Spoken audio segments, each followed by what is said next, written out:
When you shoot with a camera or a phone, you don't always get a perfect exposure. A photo may come out too dark or too light, or it may lack contrast and look dull, or it may be too contrasty and have really dark darks and bright brights. The simplest way to correct exposure problems like those is with a brightness contrast adjustment.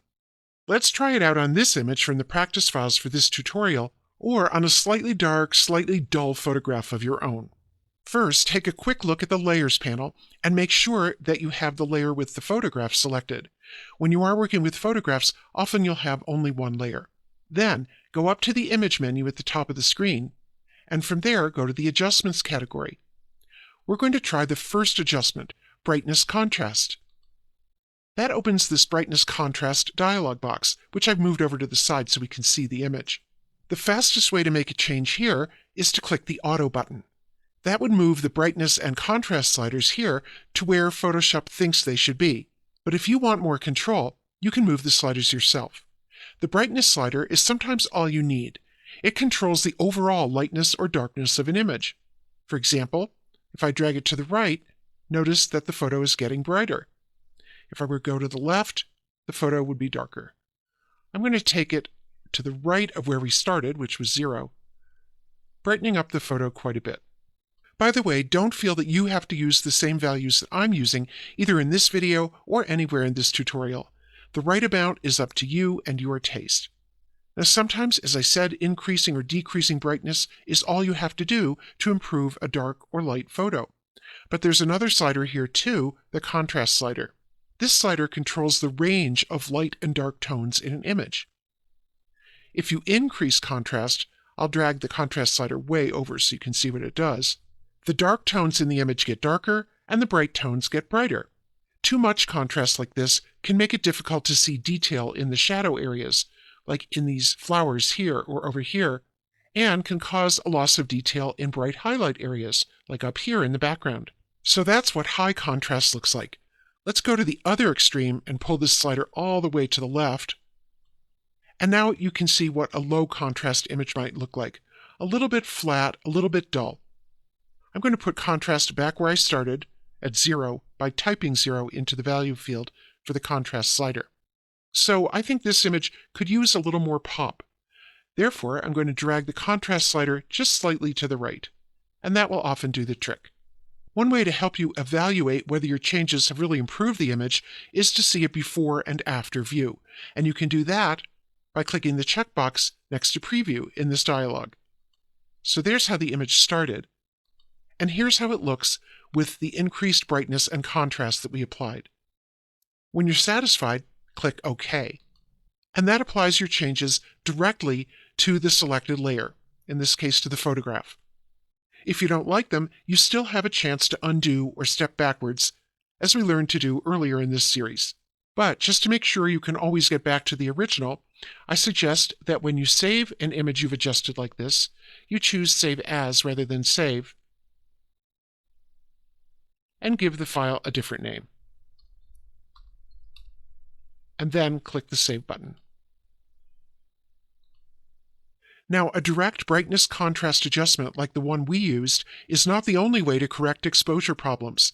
Later in this tutorial, we'll learn how to apply an adjustment more flexibly as a re-editable adjustment layer.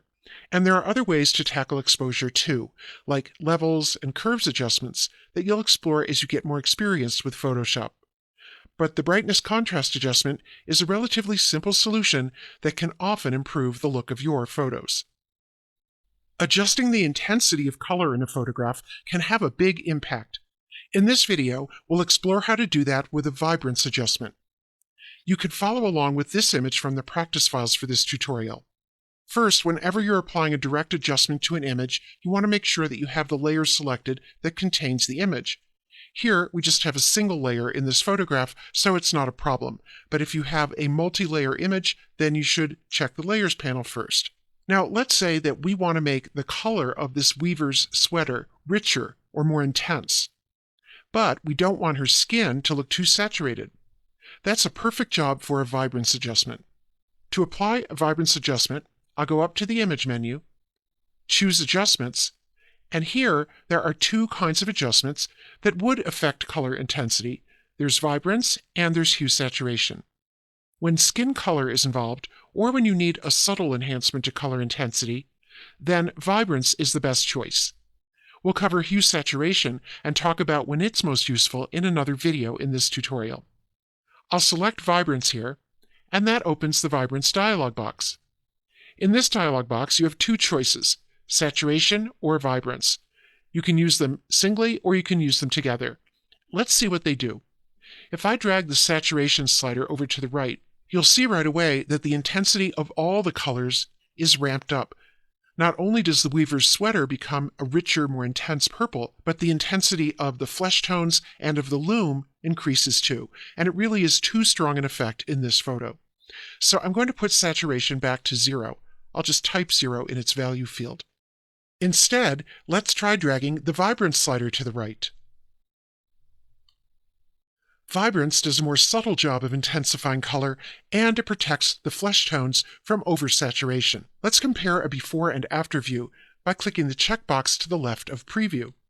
That's how the image looked without the Vibrance adjustment, and here's how it looks with the Vibrance adjustment. We've managed to make the sweater a stronger purple without overdoing the subject's face and the color of the wood.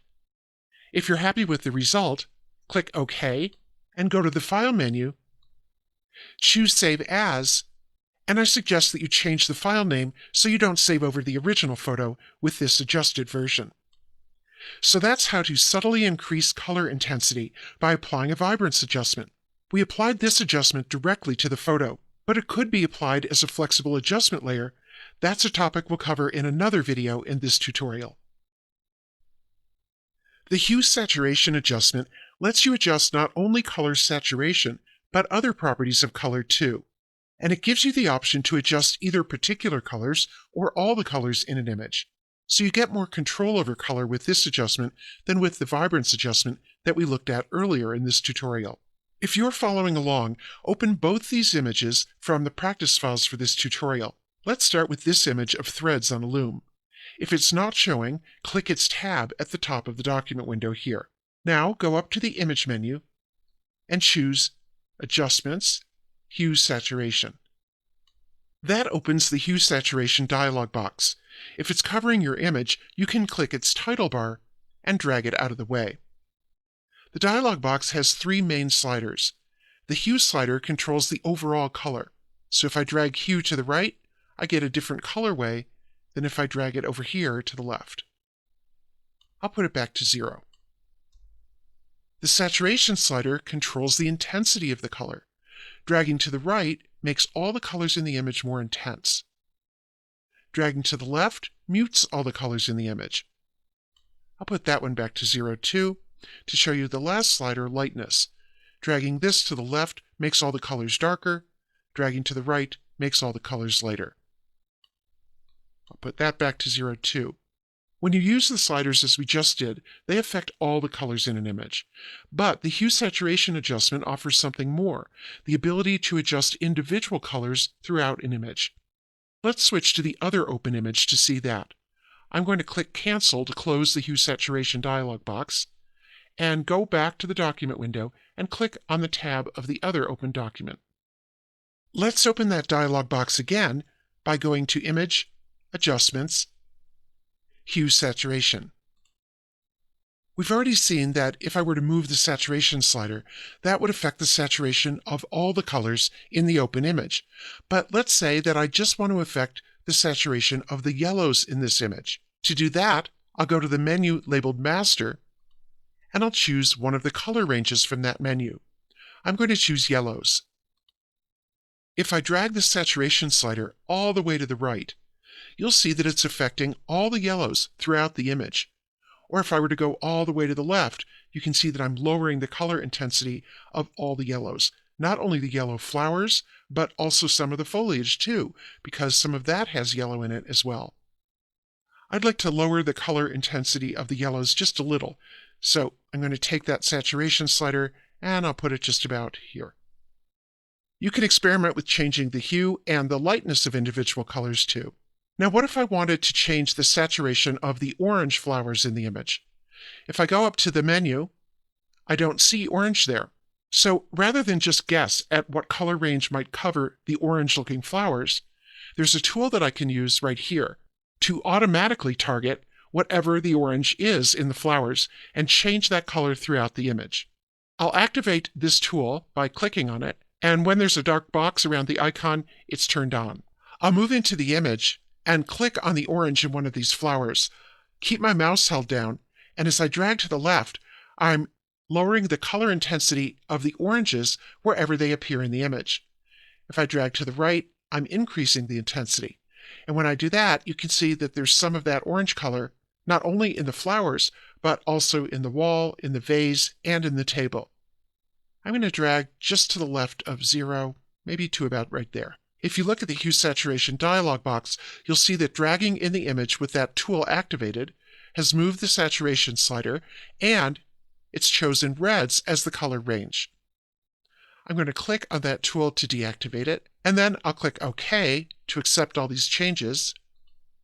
And finally, I'll go to the File menu, and I'll choose Save As, and I suggest that you change the name of this image so that you don't save over your original with this version. So the hue saturation adjustment gives you lots of options for controlling color in your photos, and it can be applied as a direct adjustment as we just did, or as an adjustment layer, a topic we'll cover next. If you're comfortable applying adjustments directly to an image, you may want to take things a step further by applying similar adjustments in a more flexible way, as adjustment layers. You can use this image from the practice files for this tutorial to follow along. Over in the Layers panel, make sure you have the layer selected above which you want your adjustment layer, keeping in mind that an adjustment layer will affect all layers beneath it by default. I've selected the top layer here, which contains this small photo of a bouquet. Now let's add an adjustment layer. One way to do that is to go to the bottom of the Layers panel and click this icon, the one that looks like a half-black, half-white circle. The menu that pops up contains many of the same adjustments that you can apply as a direct adjustment from the image menu at the top of the screen. But applying them from here as adjustment layers gives you more editing flexibility and protects your original photo from direct changes. I'm going to choose the black and white adjustment layer. That did two things. It automatically created a new layer in the Layers panel above the selected layer, and it opened the Properties panel. The layer that was created is a special kind of layer called an adjustment layer. It doesn't have any image content of its own. Instead, it applies its adjustments to content on the layers below it. So in this case, the content of all layers below this adjustment layer is now black and white in the image. In the Properties panel that opened, you'll find the controls for the adjustment layer. The controls change depending on what kind of adjustment layer is selected at the moment. For a black and white adjustment, you can use these controls to customize the color to black and white conversion. Each of these sliders will lighten or darken areas in the black and white that were a particular color in the color version. For example, to make everything that was yellow in the color image brighter in the black and white, drag the yellows slider to the right. And to make everything that was green in the color image darker in the black and white, drag the green slider to the left. When you're happy with the way things look in the image, close the Properties panel by clicking the double-pointed arrow at the top right. The good news about an adjustment layer is that you can access those controls again anytime and make more changes. To do that, just make sure that the black and white adjustment layer is selected in the Layers panel and click the Properties panel icon again. If you don't see that icon in this collapsed panel, go up to the window menu at the top of the screen and select Properties from there.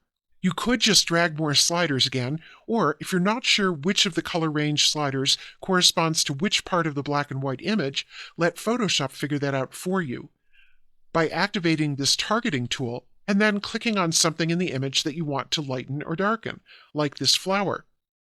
Drag to the left to darken, or to the right to lighten. Keep in mind that when you do that, you're changing not only the brightness of the object you clicked on, the flower, you're also changing everything that was the same color in the color version of the image. To close the Properties panel, click the double-pointed arrows. Now, an adjustment layer affects everything beneath it in the Layers panel. So you can control what's affected by changing the stacking order of the adjustment layer in the Layers panel. For example, with the adjustment layer selected, click, hold, and drag it beneath the small bouquet layer. And now the small bouquet layer isn't affected by the black and white adjustment, and the small bouquet photo remains in color. When you save an image that has adjustment layers, open the Save As dialog box. Make sure that Layers is checked, and double-check that you're saving in the Photoshop or PSD format. That's important because the Photoshop format retains layers, so your adjustment layers will be there for further editing the next time you open the image, and that isn't true if you save only in the JPEG format. So that's an introduction to adjustment layers. The most important points to remember for now are that using adjustment layers will protect your original images from direct changes and will help you to maximize your editing flexibility.